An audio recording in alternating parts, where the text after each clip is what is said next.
his government's reform credentials and promised to continue the process.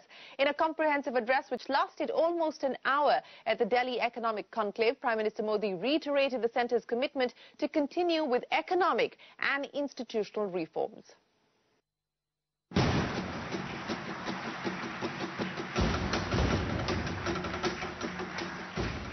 Our aim to impress groups of experts and score points in intellectual discussions, or to achieve ranks in some international league table. Reform for me is just a way station on the long journey to the destination. The destination is transformation of India. Reforming to transform is a marathon, not a sprint. A confident Prime Minister Narendra Modi came out all guns blazing to quell fears about a slowdown in the government's reform agenda and take on critics of the government's performance.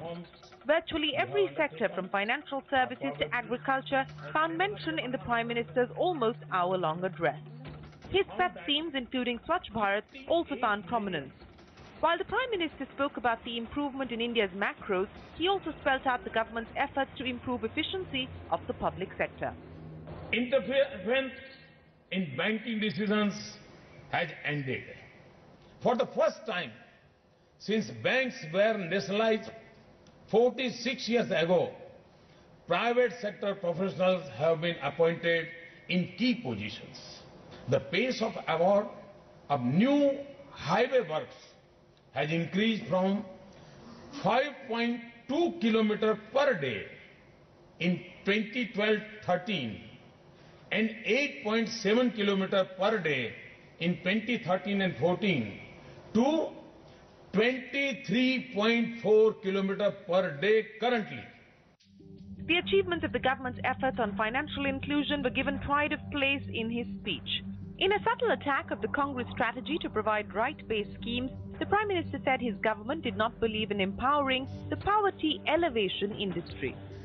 Empowering the poor is far more effective than empowering the poverty elevation industry. Will assist one Dalit or a scheduled tribe person and one woman in starting a business. While the emphasis was clearly on the government's performance since it came to power, the Prime Minister did allude to more reforms, be it in the labour sector or rationalising the subsidy regime further.